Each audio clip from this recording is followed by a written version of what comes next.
Hey, welcome to What's on Your Mind. I'm Peter Snowart, and today you're going to enjoy a conversation with Timmie de Pooter. Timmie de Pooter has written this beautiful book, Bring Yourself to Work. And in our conversation, we're going to talk about his journey, his insights, his lessons. It's really a fantastic book about a person who has reinvented himself by going inside himself. Enjoy Timmie de Pooter and buy his book. Welcome to What's on Your Mind with Peter Snowart. Every week a guest talks about his or her story, and that story can inspire you to change your own. Here's Peter. Is it Tim or Timmie? Because officially it's Timmie, but I listen to Tim as well. A lot of people say Tim, but on my passport it's Timmie. Yeah. Okay. Because on your LinkedIn it's Timmie, but your book is Tim, or it's also Timmie? It's also Timmie. Yes. Okay. Yeah. Okay.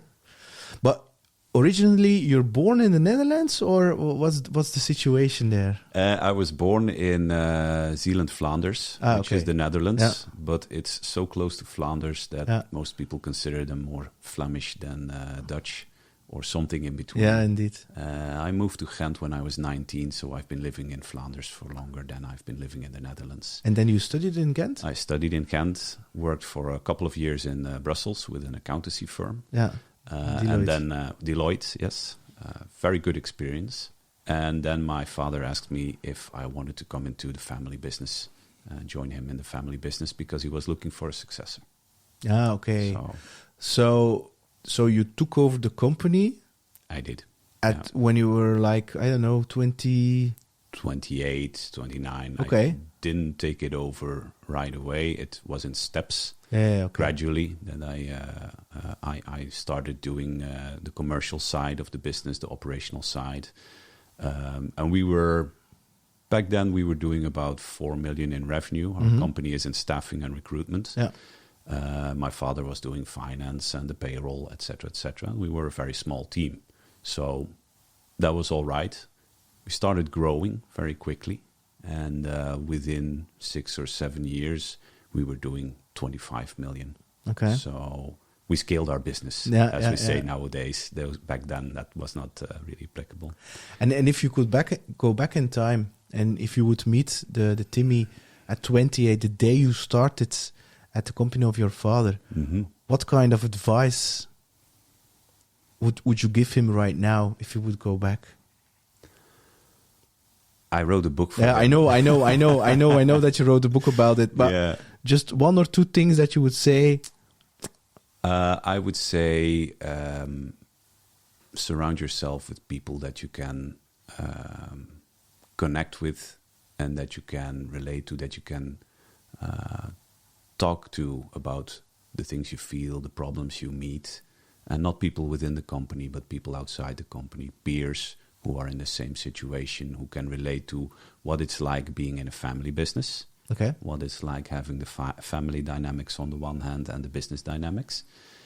And also being in a position of leadership.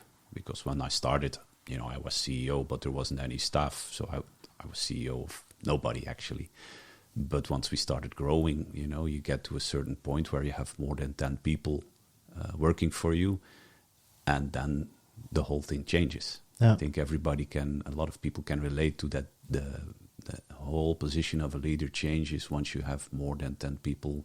Once the 2 pizza rule no longer applies, so to speak, then you have information discrepancy. Not everybody knows what you know. Not everybody is aware of the culture. So you have to have some way of getting people on board and getting them to work in line with how the company does things, how you want things to be done, and to get on board on the results that you want to accomplish. Yeah.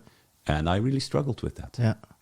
Now, at that time, your perception of a leader or a CEO, was that then made by, for instance, the image you had from your father, or was it like from movies? Because yesterday I had a discussion with somebody, and I also said to him, a leader for me, a long time ago, that was somebody who had to be strict, a little bit angry, who was command and control, very alpha.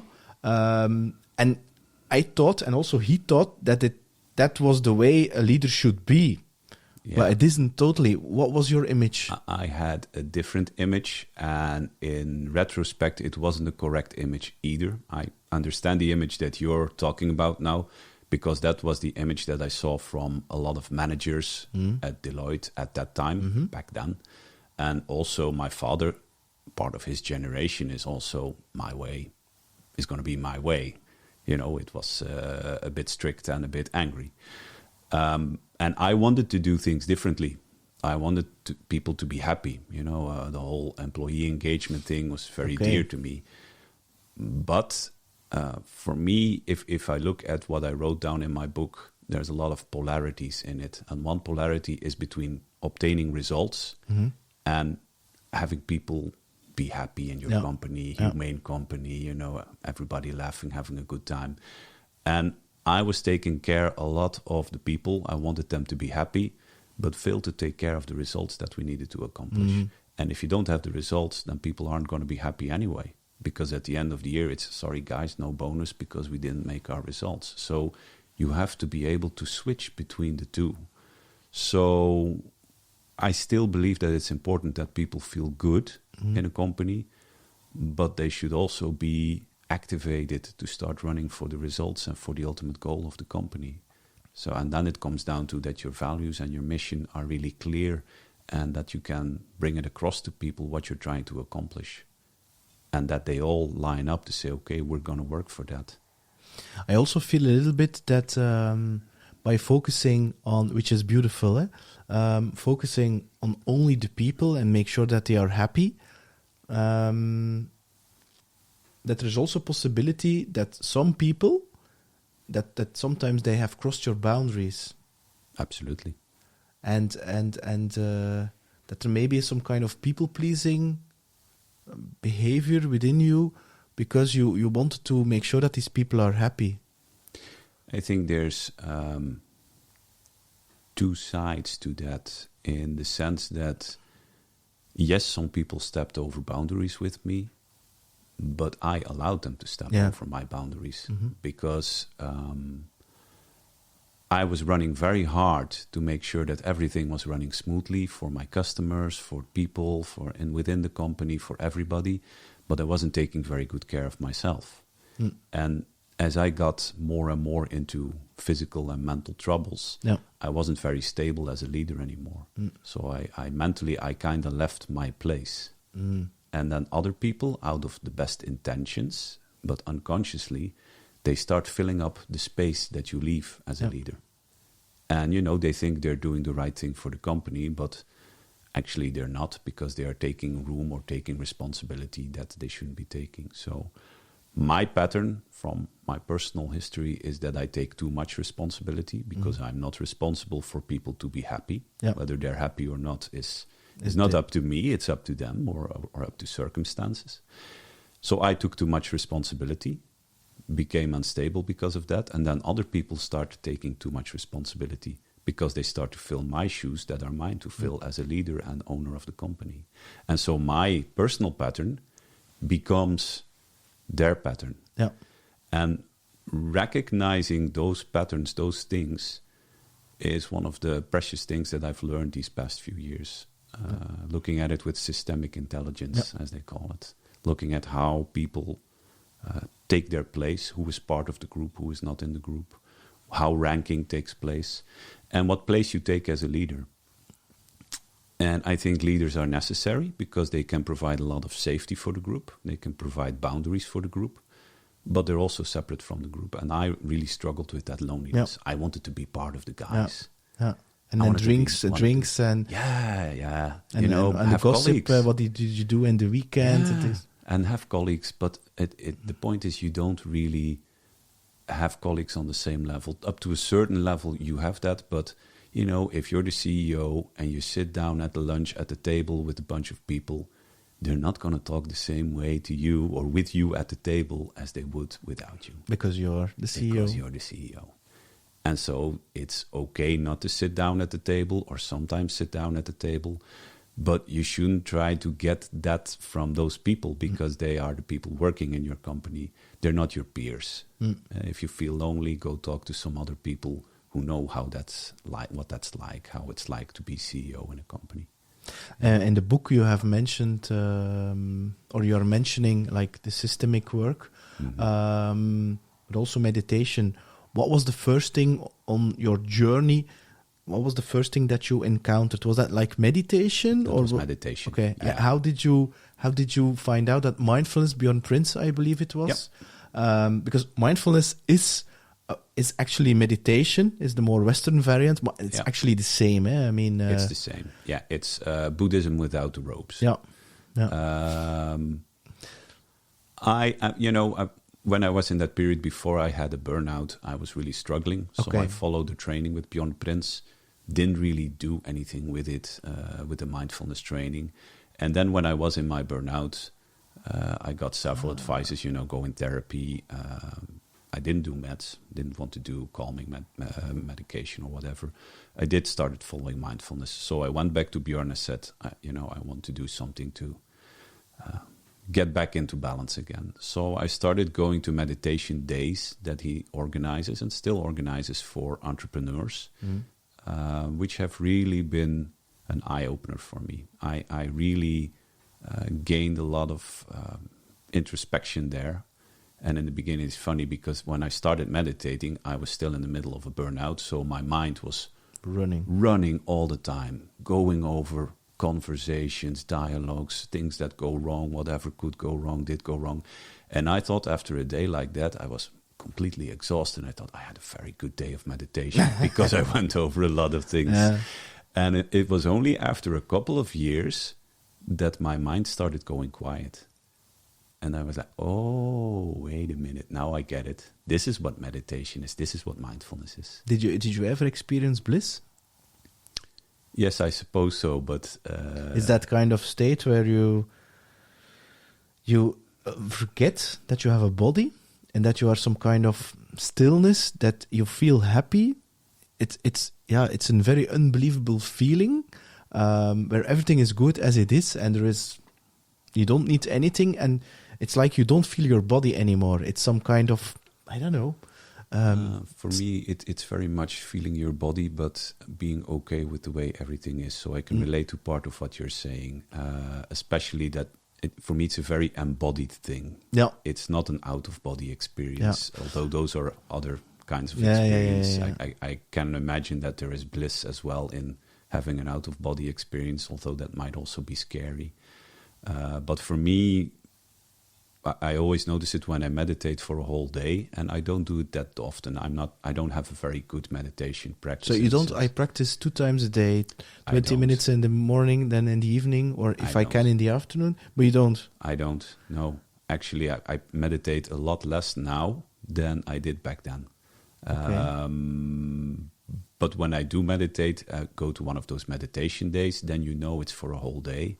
And for me, this helps me because if it's for a whole day, then you can't dodge the bullet.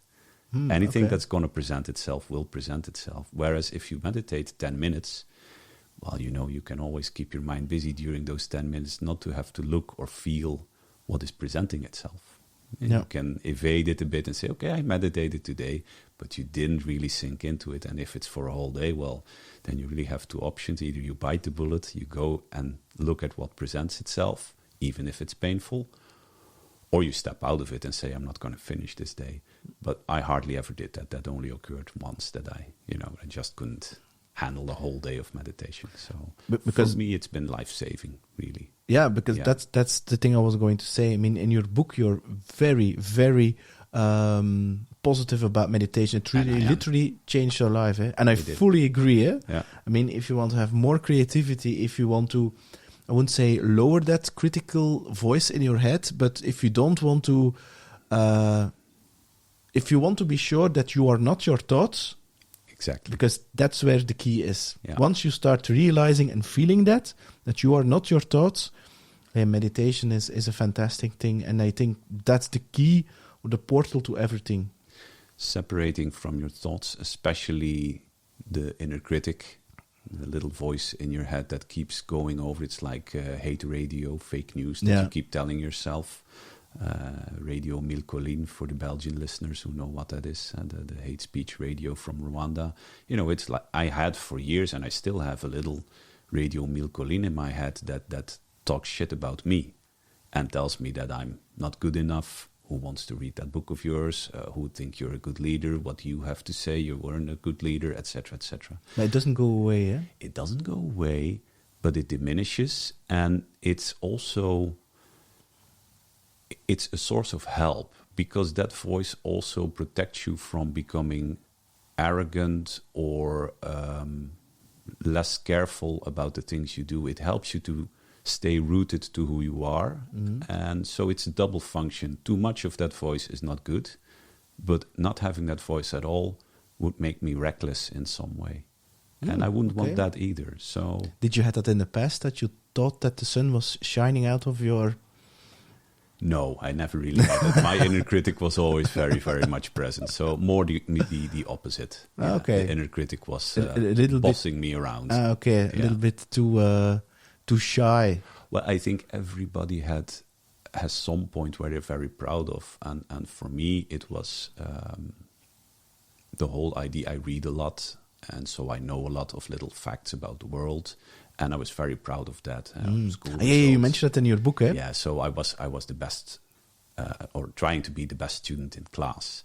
And when you start doing that whole "I know more than you" with people, then people, very quickly become annoyed and say, "Okay, this guy thinks he knows everything." So there, I do have a little arrogant side, thinking that the sun shines out of my ass, so to speak. Well, the fact that you are conscious about it, I mean.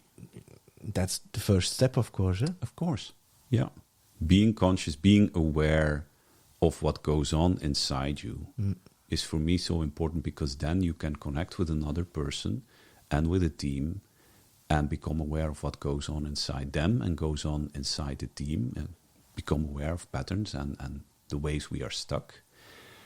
And then you can really get pumping on results, because if you can talk to somebody about their patterns, about how they limit themselves in getting to where we want to go as a group, as a company, as an organization, that really helps. So the whole idea of digging in yourself is not, some sadomasochistic thing.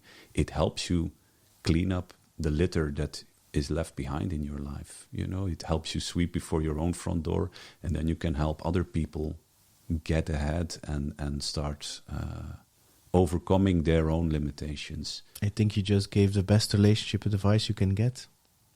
Yes. Work on yourself, and then the relationship will become better, instead of fixing the other or trying to point at the other that he or she should be fixed, because you need to do the work yourself. And I think everybody who's in a relationship knows that when you've had a fight or an argument, how do you fix it? When does it become? When you take responsibility for your part. When you say, I'm sorry, this is where I, was triggered. And very often you're triggered by little things that bring you back to a period in your life where you were young, to your childhood, where you were without protection, and you become very visceral in your reactions and very immature. And I think it's so important to know what is the button that triggers you. Yeah. Because if you know what your button is, you can't prevent it. I mean, it's still going to happen. I call it the Britney Spears moment in my book. It's, oops, I did it again. But if you know, okay, this is what ticks me off every time, then at least you know it and you can steer past that cliff. And once you start realizing that about yourself, like, okay, I have several buttons, and if people push it, I'm going to go up like a flare. Well, probably other people have buttons as well. Yep. So nobody's perfect. We're all humans. This is how we relate to each other. We constantly tickle each other's buttons, consciously or unconsciously, and then we're off. Do you have children? Yeah, I have 2 daughters. Yeah. I mean, one of the drivers of that healing the trauma of your childhood, I would call it, for me is also personally, I have a son, or there is a son in my life, because I don't have a son, is if I am going to heal my traumas, I'm not going to transfer my traumas onto them. He will have traumas for certain. Everybody has, so that's one thing. But it's for me also a driver to. I mean, once you start healing yourself, I mean, you are an example to your children, so they also see that healing yourself, it's a good thing and not some kind of fluffy, strange thing, but it's growing. It doesn't stop when you finish university or high school. It even then starts. It starts. It's like getting your driver's license. You only learn how to drive once you have your license, and then you have all these kilometers that you're doing, all this mileage that you're doing. For me, my children became very important drivers for what I do. For writing this book, for trying to heal myself, because I could see how I was installing things in them. Because, my eldest daughter actively, or not actively or consciously, she was still very young then, but she was already there when I had my burnout. So I wasn't a very safe person then for myself, nor for my environment. And so I see the tension that I have within me that is always there. That is being kept under control with meditation or sports or whatever. I see it within her as well, and she's still very young. So sweeping my own front door, I hope to get rid of the ballast that I'm not transferring it to her too much, so that she can live her own life and solve her own problems. And instead of you adding extra. Instead of me, already starting her off in life with a lot of good things, but also this ballast that she never asked for and that is not hers. Solve your own stuff and leave it to them to solve their own stuff. Because, like you said very beautifully, you don't have a kid. They're their own persons. Mm-hmm. And they came here through us. Yep. And we get to guide them for a little while. Once they are on their way, they are on their way. Yep. And this is the beauty of, again, systemic intelligence was already mentioned, but starting to look at it that way really helped me relate to my own youth and how they are having a youth of their own, and how things work, how that patterns in life just continue through generations, and how, there's a very beautiful quote I'm thinking of now that I saw on LinkedIn, that trauma travels through generations it is. Until a person is able to grasp it, is able to heal it, and then it stops. There are even certain cases that a certain trauma has such an impact of a mother on the child that the child has asthma, and when so the normal way of doing it is fixing the asthma with medication and stuff like that. But then the mother went on a journey to heal itself, also with hypnosis, and then she healed herself, and then the asthma went away. For me in the beginning, when I read that, it was very strange, but now I really believe that because everything and everybody is connected with each other. So it's for me very clear that there is an impact of you being the mother having an impact on the health of your child. Absolutely, and the work of Gabor Mate I hear there, which is beautiful. I think everybody should see his movie Wisdom of Trauma. So get some trauma informed, because a lot of people, if you define trauma very broadly as something that you hold in your body because of one or more adverse circumstances, then a lot of people carry that around with them. Yeah. And for me, it was very interesting to see, not very funny, but interesting to see that I quit my job as CEO and I already feel much better in my work. How come I still have these energy dips and physical ailments that, okay, some of it is part of aging, but so I started visiting a healer. And that's something I would never have done 3-4 years ago, because I'm a very down-to-earth, rational, me too. I science-based guy. And here's something I can't explain, but I feel much better. It's the same for me. And a lot of people will probably say that's placebo effect. Yeah. I don't care. It works. Yeah, it works. I'm comfortable not knowing what this person is doing to my energy. It's working. I feel much better. I feel that my body is reacting to it.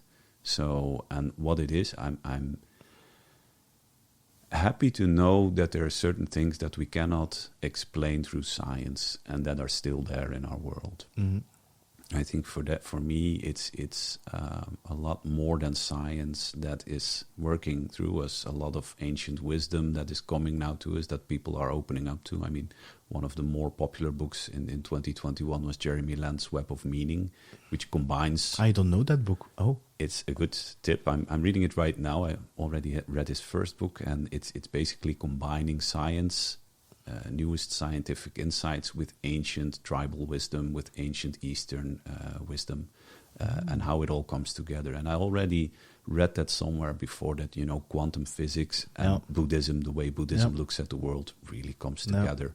So there's more to it than we can explain, and scientists don't have all the answers, and they never claimed they did. They never claim 100% certainty. Well, if you look at Stephen Hawking, I mean, at the end, when he nearly died, I mean, he said, and he was a very anti-theist, Mm-hmm. and then he said, there is a God, but not as we know it. Mm. So, and he was like, because he knew there was something more that we cannot grasp by the five senses. And Exactly. if you limit your world with the five senses, which I did like for 38 years or something, because it felt safe and very rational, you miss a lot of the beauty in the world. And there is more. Yeah. So, and I have the same. I'm a very rational left brain person, but at the same time, I also did some healing, and also it worked for me. If it's placebo or whatever, I don't care. The more important thing is, if I look at, do you know Joe Dispenza? No, I don't know. No. He's also in that area. Mm-hmm. He had he nearly died, and his back was fractured, and he recovered by the power of his thoughts. But it took months, and he's now giving lectures, and he is speaking about the placebo effect. We also have the nocebo effect. So this means that you think, like for instance, you take a certain pill which contains sugar, and you think it's like an antidepressivum, and you take it, and suddenly your serotonin levels are being restored, and you feel more happier. That's a placebo. But the nocebo effect is that when you are focusing on, for instance, on fear, and that you're going to limit your life and going to have also very terrible things coming at you because you're focusing on literally I wouldn't say the wrong stuff, but the stuff that makes you scary. So it's also the other thing. So if you focus more on the positive things, having that placebo effect, I mean, if it works, it's fine. How young are you, Timmie? I'm 44. 44. Yeah. 2 years younger than myself. Yeah. I mean, if you would go back now again to your 18-year young self, and we would meet the Timmie. He's having a beer and a cigarette or whatever in Ghent, where he's studying. What kind of advice would you tell him? Would you say, listen to your intuition? I mean, with the knowledge and the wisdom that you have right now. I think I'm not sure I would have a lot of advice to give then, because having lived through the things that I lived through made me the person that I am. So it's, I would take that DeLorean with Doc and maybe go back further and try to see if I can prevent René Descartes from writing down, I think, therefore I am. That because it's bullshit. Because well, apart from that, it's caused a lot of harm in our society with the whole disconnection from our bodies, a disconnection from the world around us. Look at what we're doing to the planet. And still we think we are entitled to that extra holiday, so a lockdown is a bad thing. But we're so disconnected from ourselves that we don't feel our bodies anymore. And, I'd get a sturdy crossbow across to the centuries, but still realizing that that's bullshit anyway, because somebody else is going to write down the same idea. It would have been invented anyway, dualism of mind and body. It was what was happening then, just like evolution theory was what was happening in the 19th century. But to prevent dualism, I think, would have made us better off, all of us. And only now we are partially rediscovering that it's not just the five senses and that our bodies have something to tell us. But a lot of people aren't ready for that. No. And we have to accept that as well. I'm a bit adverse of management hypes, just like meditation is now becoming a management hype. Everybody should meditate, get your Calm app, and then you're on the meditation. That doesn't fundamentally change anything if you do that 5 minutes a day and don't really feel it. I wouldn't want to advise all leaders to get onto the ayahuasca rituals or whatever to go into a higher state. It's either it will land and come to us, this whole idea that we are connected, but the way if we go inside ourselves, that's already a very good way of reconnecting. But in the beginning, it's painful, because if you've been ignoring your body for a long time, it's the same if you're running, doing sports, and you ignore little the red flags. Yeah, they're red flags, and then your body becomes inflamed, and then your body, you go into actual injury. That's because you've been ignoring things too long. So the first time you go inside, it's painful, because there's a lot of red flags waiting for you there. And that's why I did meditation for a whole day. Then you can't touch all those red flags. You can't ignore them. You have to go through and look at each red flag and say, welcome, red flag. But that's the thing. We are conditioned in the West that pain is a negative thing, whereas in the East, pain is seen as the portal to enlightenment, to growth, an invitation to grow. So, I mean, pain is not a bad thing. And it's also part of life, yeah. But I suppose the negative connotation is not just the pain itself, but the emotions. Because we're not just pushing away pain, we're pushing away sadness, we're pushing away anger, we're pushing away a lot of very rational, normal emotions that are part of who we are. Yeah, it's like clouds, and they're passing by. Yeah. And it's not a state of being, and that's what we think they are. We think that emotions, I am angry, no, you feel angry, but you are not angry all the time. And part of me feels angry. Yeah. Not all of me feels angry, because part of me feels very loving towards my children, and part of me is very curious about your next question, and part of me is, there's a lot of different parts inside you. They just get pushed to the background. No. And so we're really like a lot of different voices in our head. And if there's one voice that's always on the forefront, yelling the loudest, that's the one we start listening to most. And by going inside, we can disconnect from those voices and say, okay, welcome, you're part of me. But now I'd like to listen to some other voices that are part of me as well. And listen to what my body has to tell me, or not listen to the voices in my head because I want to, not be minding the mind for a bit. Yeah. Now, a typical reaction of running away of yourself and not listening to the whispers in the beginning that your body is saying to you is numbing. So a lot of people are going to binge watch Netflix, drink, drugs, sex, whatever. Was hard working then your coping mechanism?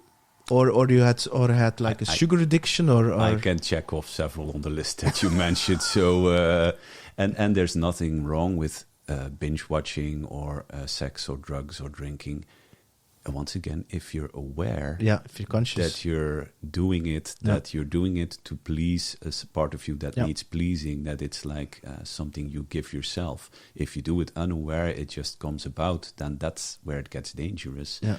And hard working was part of my numbing process, was also part of my way of saying to myself, I am worthy, I'm good enough. So it was both things. It was numbing, but it was also, look at me, I work so hard, now people will like me because I'm so hardworking, or will say that I'm worthy. So you're looking for something that you don't need to look for, because everybody is worthy. Nobody needs to find worthiness in the eyes of others. If you are basically at comfort with yourself, being an inhabitant of your body and feeling what you feel, then you don't need the approval of others. We still go looking for it, of course, but then we don't need it as hard as we do. Yeah. For me, that's the biggest insight that I did what I did. I mean, I was looking for that external validation because I felt not good enough, because I was imprinted with that. Also with the fact that I had been bullied. I was a very shy, introverted young boy.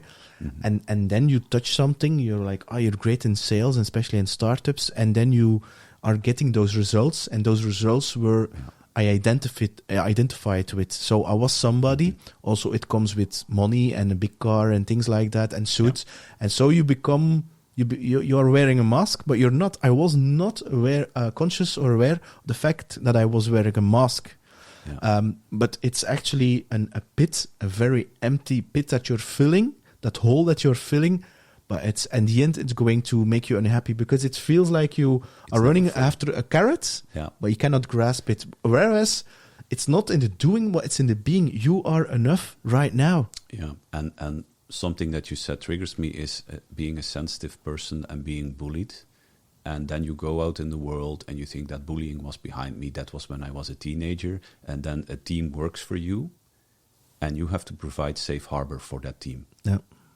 You cannot be safe harbor for other people unless you are a safe harbor for yourself. Yeah. And that means going back, revisiting those painful experiences and, they will always be with you, but revisiting it and becoming safe for yourself and becoming enough for yourself. Yeah. And once you are able to do that, you are able to truly connect with other people and provide more safety for them so that they too can revisit sometimes visible, painful experiences that they pushed away if they have to. And they don't always have to. You're not an amateur psychologist, but if revisiting those experiences can help them stop limiting themselves and help them obtain the results that you want to obtain as an organization, that is something worth doing. Helping people grow, not just because it's nice to see people grow, but because they then will help you obtain the results that the organization needs to obtain. Yeah. So we don't take the time to do that. We're filled with meetings and with emails and with countless tasks that are really maybe not that interesting, should be automated or should be gotten rid of. And it's very hard work to be aware all the time of the dynamics in yourself and in your... it's very hard work. Yesterday, I had a very interesting conversation with a bunch of people who think very differently than I do about the vaccine for the pandemic and about things like the measures that are being taken. And it was very interesting for me to feel what I feel and not respond to things that I don't agree with, but just allow an opinion to be there. Yeah. If you want to have some really good challenge for yourself, it's having a conversation with people that you really basically disagree with. And for me, that is what safety is all about, is that we can really disagree about something, whether that is vaccines or the way to get a marketing strategy online for our company, but still be okay as people. Yeah. Still knowing I'm going to be okay with you if you're my CEO. Yeah. Oh, really, you hate my ID? Now, a lot of people will want to crawl in a corner. Shit, the CEO hates my ID. I'm done for. But really, the ID should be, okay, let's really fight about it. I'll fight for my ID. You fight for your opinion. And in the end, we go out and we shake hands and we're still okay as human beings. And that's when you have the same purpose. I mean, it doesn't matter who wins the idea.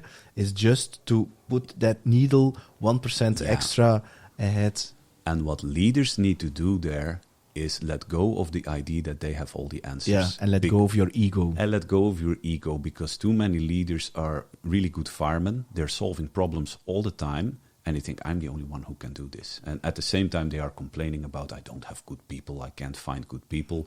And on the other hand, they're totally addicted to solving all the problems for everybody and walking into the room and saying, this is how it should be done because I know best. Yeah, and I even think that if I look at the team that I work with, I mean, they are doing certain things much better than I am, and they are more capable than I am, because I don't care. I don't want to know that depth, but they're just better at it. And I think you should recruit people that are much better in certain areas than you are.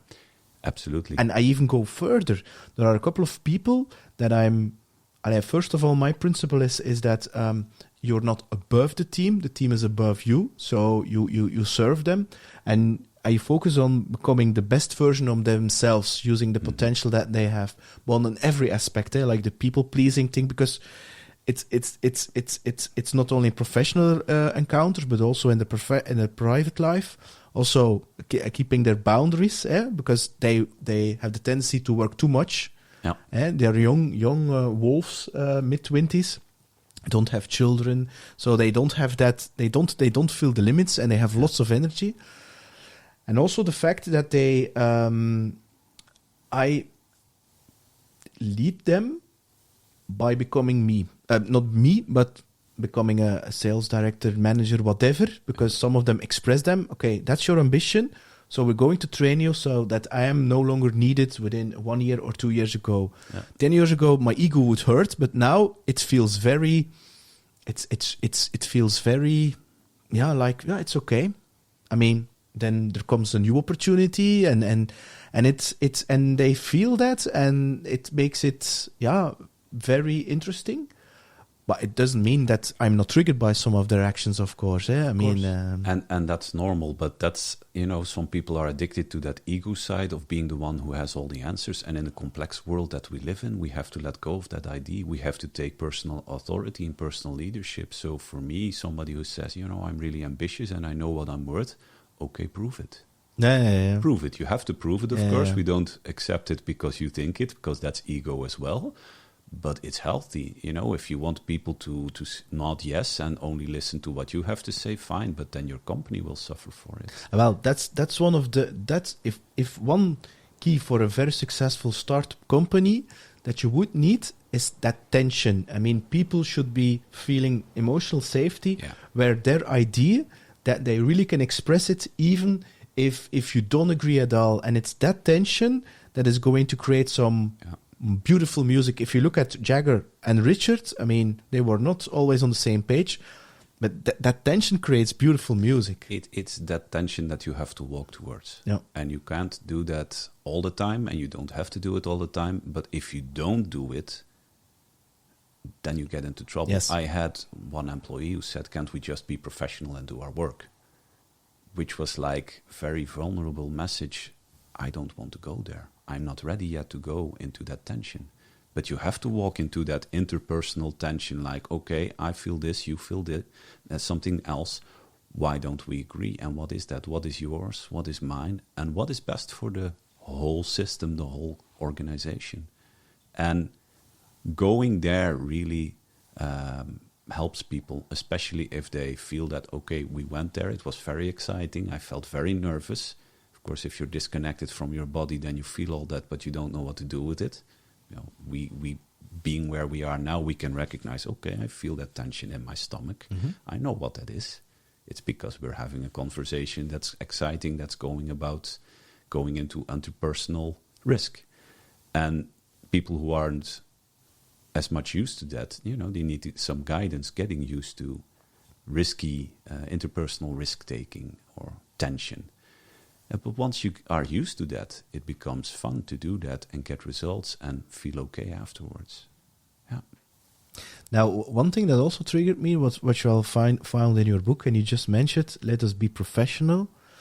I had a colleague who started crying during a one-to-one meeting we had, and because there was too much pressure, there was too much work, things like that, and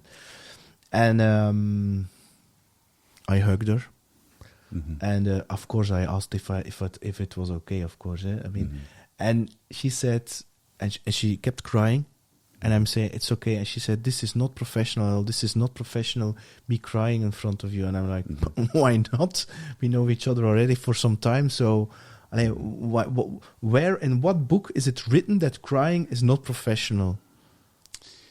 Yeah, I haven't read that book, but there must be a book somewhere that says that everything that we perceive as a negative emotion is something that we shouldn't show.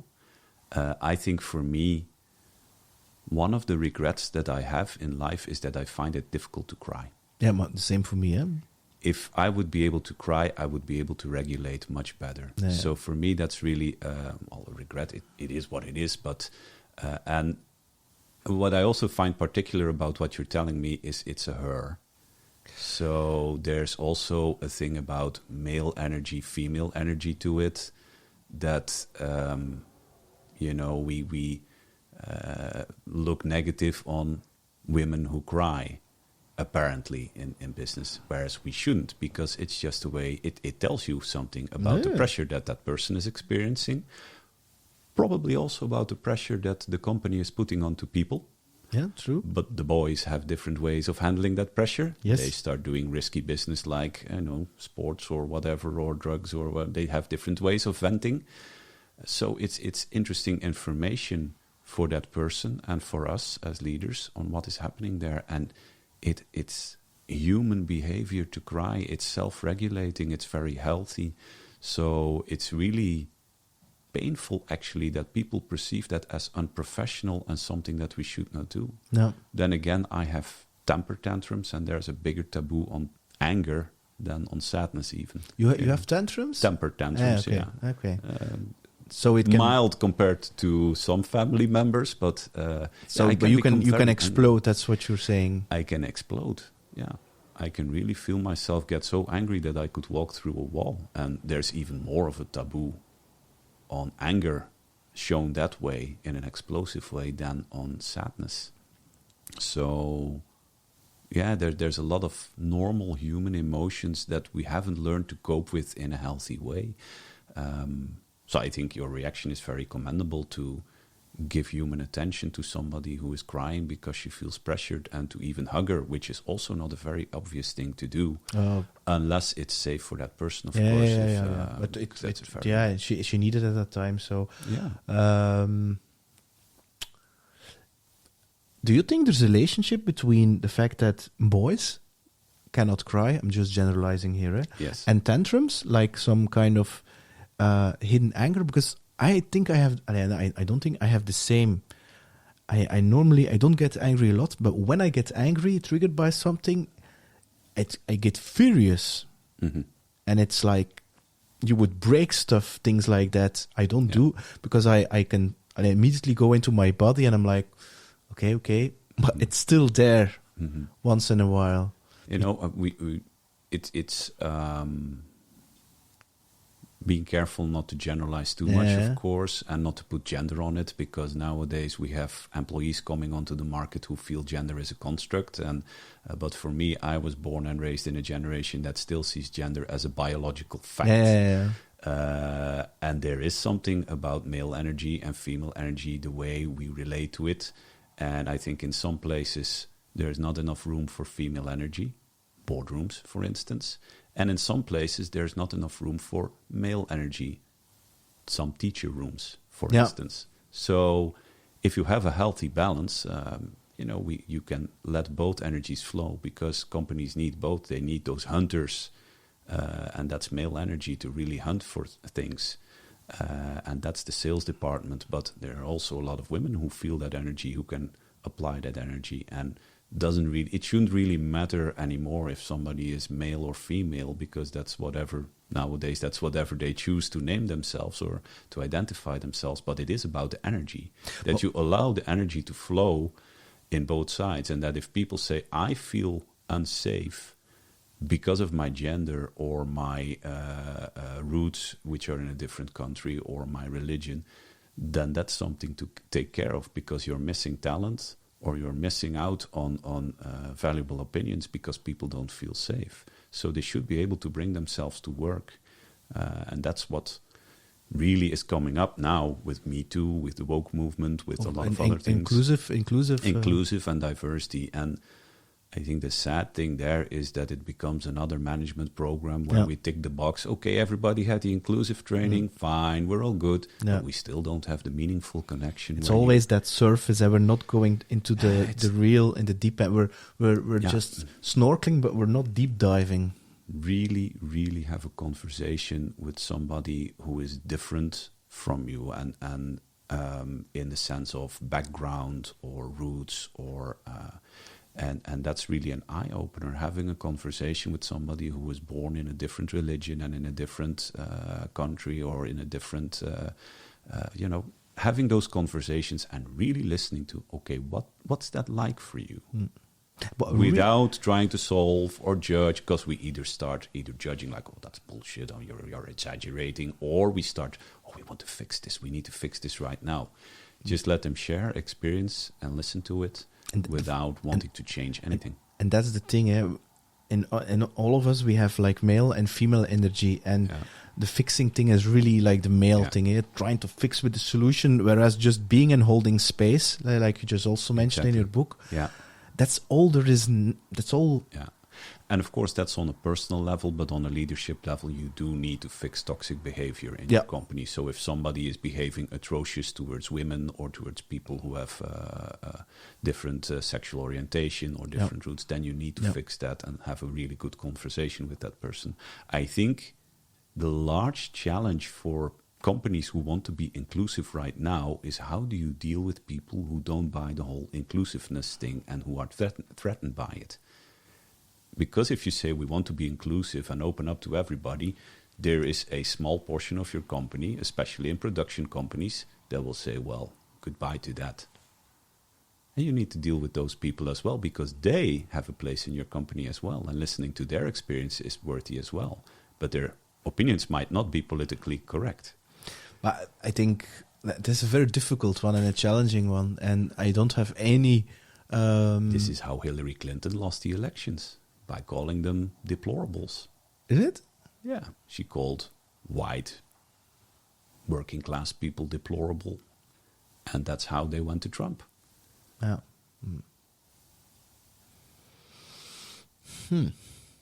Now,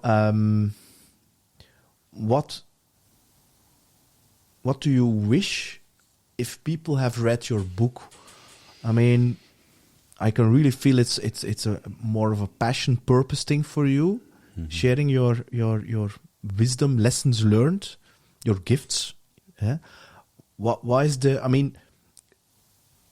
thing that you want people to take away for themselves? Because I really am convinced that in order to start that journey that you had, also me, is that it always comes back. It always starts from some kind of breakdown, some burnout, divorce, whatever. But people who don't have that, normally they will not choose the route of personal growth, of going inside yourself. What do you want that people are reading this, leaders, managers, potential managers, leaders, that you say, do you want them to start a meditation course or at least explore it? There's a lot of interesting things here. Yeah. The first thing is, I think that some personal crisis is unavoidable, but it's also a pandemic of burnouts in our society, a pandemic of people feeling pressured, not being able to do everything they want for their families and have a job at the same time. You know, you could live off one income, but now you have to have at least like 2 jobs, maybe 3 jobs in the future with 2 people to provide an income and buy a house. So people feel pressured. And for me, the book can do several things. It can take the pressure off in the sense that people will recognize some things of themselves in it and say, oh yeah, okay, I'm not alone. Poof, we're all humans. I'm not alone. This guy went through the same thing or some of the same things. It could also speed up that journey of personal growth, because there's a lot of things that I put in there that I learned over the years that people can start exploring a little bit quicker than I did if they want to. They don't have to. You have to take things maybe more slowly. That's also good advice. But so I'd really like people to have words or language to talk about what is going on underneath what we see, the undercurrent. And I'm already getting some responses. The book hasn't been out for very long, but some people have been taking notes or taking certain paragraphs and showing it to their leader, to their manager, saying, maybe you should read this book, or at least this part of the book, because I think this might be helpful in our relation or in the team dynamic or in what you're struggling with as a CEO or a director or a leader or a middle manager. So it's about finding language for things that we don't easily talk about and taking the pressure off and really start going for slowing things down a bit so that we can find time to do the things that are really meaningful, connecting with each other, slowing down so that we can speed up in how we obtain our goals. Those are a lot of things in there, but those are potential possible futures for the book, that it helps doing that it serves a purpose there. And now what's next after the book? Are you going to I don't know, is you want to create a keynote and Yeah, that's a very good question. I'm still kind of searching what will be my purpose. What is my calling? What is calling to me in this world? And I think helping people by writing books is one way. I think I have maybe another book in me sometime. Coaching people, I'm trained as a coach, so helping people as a systemic coach is also something that's calling to me, but that step that I haven't taken yet. And I'm not sure, maybe start another company at some point. Maybe start practicing, I don't know. And I'll have to see what comes to me. Helping other leaders? Yes, either in executive coaching, leadership coaching, or organization coaching. Helping them with strategic issues, helping them, I know where we need to go, but I want my team involved, or we as a team know where to go, but we don't know how to get people into action. We're constantly moving. We're constantly on the move. So how can you get to the dynamics in the undercurrent that block you, that limit you? How can you make sure that things get into flow? And helping them see through a systemic lens, or helping them see through the struggles within themselves. Those are things that, really passing on what I learned in those 15 years. That's something that I think is valuable to do, put out in the world. Because I've seen a lot of companies grow with the founder, who then is the CEO. And then, like you explained, they start from a couple of people, then to 10 people, then 20 people, then going to 50, 60, 70 people. And they are not made for that role. I mean, they're good as their passion, they found it, and then they obtain the title CEO. But there comes a level where they're like, this is no longer my how do you call that? My art of genius. Yes. Because, I mean, they're good at spreading that passion, that mission, that vision. But then they have to do all that organizational stuff. You get the employer part thrown in for free. Yeah. People didn't choose for that. And for some people, the limit is very low. They're like 10 people, and then it's already, because then it changes. It becomes more than a 2-pizza team. And for some people, imagine the growth trajectory of Showpad, for instance, whom I respected a lot for what they did. But thousands of people, at some point, you're going to have to ask yourself the question, are you still the right guy or guys in this sense to do that? And in my case, the realization came, I'm not the right person to do this anymore. No. I've been doing it for 15 years. I have to let go. No. And letting go is something we're not very good at, because it means that we are confronted with the finity of things, and we're not very good at it. And was it hard to let go of the title and the identification that came with the title? Yes and no. The interesting thing was, it was a very conscious choice, and I made it during the pandemic. I asked my successor, who was already a business partner, if he wanted to take over the role. But because he said, I still want to work on the sales and marketing first to raise it to the next level, so I want to wait for a couple of months, if that's okay. And I wasn't very happy with that, because I was ready to push it all to him. But it turned out to be a very good idea to do that, because he took the time to really raise things to a bar that I could not have done as a CEO. And then when it came very close to hand over my title, I started feeling very sad and very disconnected from everything. And then I was told, you're going through a mourning process. You're mourning the loss of what you're leaving behind, which is very normal. It's like a snake shedding its skin. Mm-hmm. So despite me having very consciously chosen to step out of that role, I still had to take the grief that comes with it. And there you go again, grief is seen as something negative. Whereas it's just, okay, this ends a period that was very difficult for me, but that was also very enriching. That brought me a lot, and that also provided some security, whereas people can, if they ask you what you do, well, I'm the CEO of a staffing company. And now when people ask me what do you do, okay, I can say I'm an author, but I'm not very sure what I am right now. I'm growing into something new, something that will call out to me in the future. And that's a lot more difficult to express. So going through that phase is very, very healthy, very enriching as well, to feel like, okay, if we end things in a very good way, that really helps us settle into a new reality as well, because we did a very nice ritual, both in the company, And for me personally, I went to two rituals to pass on the role, to leave behind my old self and move to my new self. And isn't that exactly the interesting part? Is that if you look at more spiritual traditions, they say it. If you look at Eckhart Tolle, he says it's I am, and that's it. I mean, for a lot of people, they become like, what? I am what?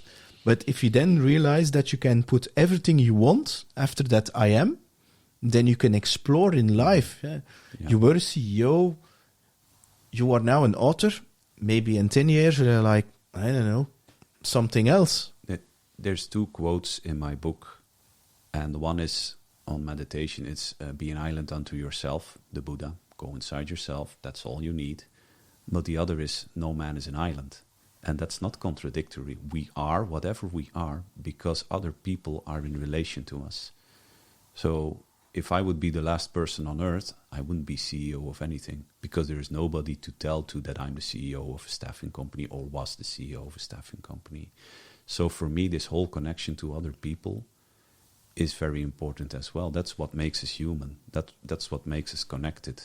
And as much worth as there is in Eckhart Tolle and discovering who you are and what your true purpose is, it's also a very Western way of tradition of, we're all on this individual path of finding out who we are and becoming the best version of ourselves.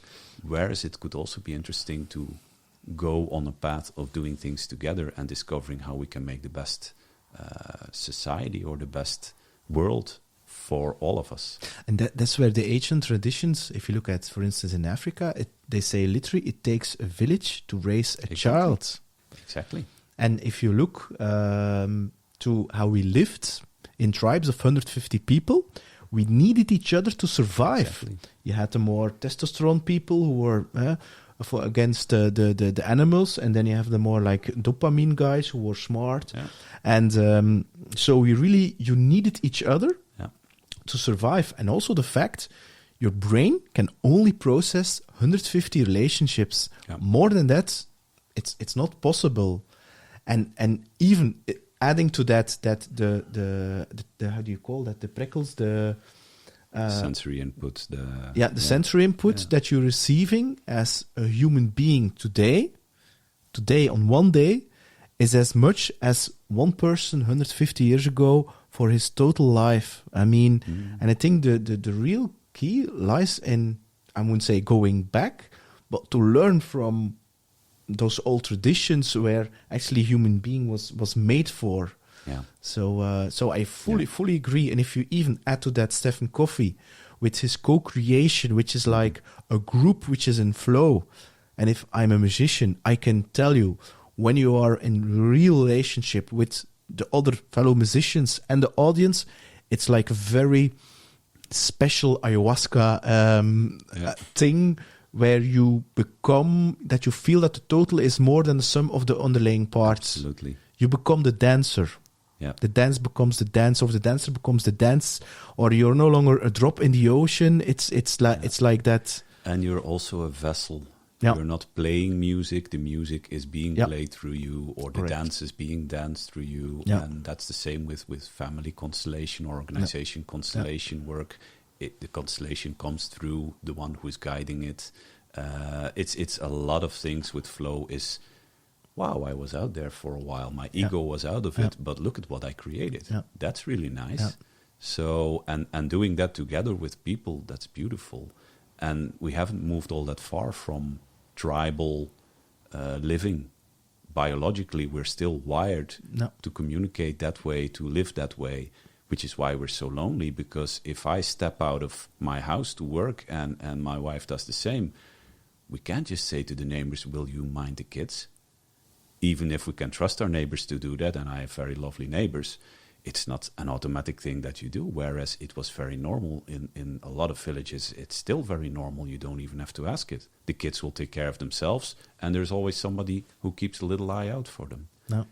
Imagine what that would do to the level of fear and loneliness in our society, knowing that we're so connected to each other. Yeah. Thanks, Timmie. Thank you very much. You're no longer a virgin anymore. So Britney Spears ear. I liked, by the way, the humor in your book. I really liked it because it's you have a very special kind of humor, which I really like. You have this very, I would call, serious topics, and then you inject some kind of very strange humor thing in it, like the Britney Spears, and I like that because it makes it also light. Otherwise it would be a little bit.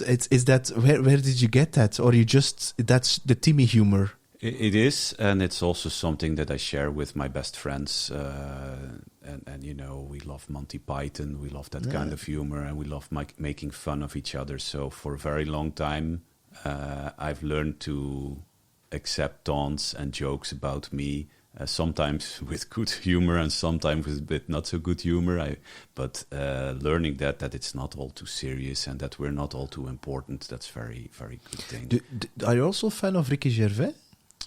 Yeah, but less so, more, because he has a show called Afterlife, and I just recently discovered it, and it's about a man who has lost his wife on cancer, and they are showing, how he's picking up life with humor, and at the same time, showing that trauma. So it's a very strange combination of a very tragic thing with humor on it, and it's I find it a very special combination because it's something not to laugh at. He laughs with it, but he does it in a way that it's not sarcastic, and he's not laughing with the trauma.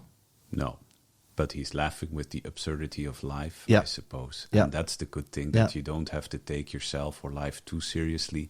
This is what life is, this is what we are, and it's fine to have some humor in there because we don't want to take it all too seriously or too heavily. Yeah. It's serious enough as it is without us feeling that it's very serious as well. So again, like I mentioned, you were a virgin of podcasting. How did that experience went for you? You're still alive? I'm still alive. I'm very happy to be on the show. Thank you very much. It was a very interesting conversation, and it's very nice. And I'm going to give away one of your books because I know a lot of people that I want to give the book to because they are or have been in a situation similar to yours. Because I find it one of the best management books that I ever written, because you're really on the balance of mixing that business with that personal growth and going inside and not going to the part that it becomes really fluffy or Eckhart Tolle. Nothing against Eckhart Tolle, but you know what I mean. I mean, and we still have to get our quarterly results. Yeah, that's it. Yeah. And it's the first book of Die Keure that I'm reading, which is in that sense. So I'm very enthusiastic. I'm even going to write an email to Elizabeth saying, I mean, this is pure gold you have here. It's amazing. More of this, and I'm very happy to see this in Belgium and Flanders. Although I think not everybody will be ready for it, and it's written very open. It's not that you don't have to follow any vipassana meditation for 10 days to start reading the book. You can really start with it and take what is speaking to you, because I think the book has have multiple levels. You can read it over and over again at a certain stage in your life again, like you had with the meditation or the mindfulness. Cafeteria model. You can pick what you like in it. Yeah, indeed. Thank you very much for the compliment. It means a lot to me. Yeah. I wish you all the best, Timmie, and Thank you. We stay connected and touch. Yeah. Thank you, Peter. And I wish that millions of people are going to buy your book. It feels like we could have talked for another 2 hours, but I'm sure we will do that with or without a microphone at some point. Thank you very much for having me on the show. Thanks, Timmie. Bye-bye. Hey, it's Peter here. Thanks a lot for listening to What's on Your Mind. Looking forward to your opinions and comments. And don't forget to subscribe on psgrow.com and leave your email address to stay tuned for future episodes. Bye!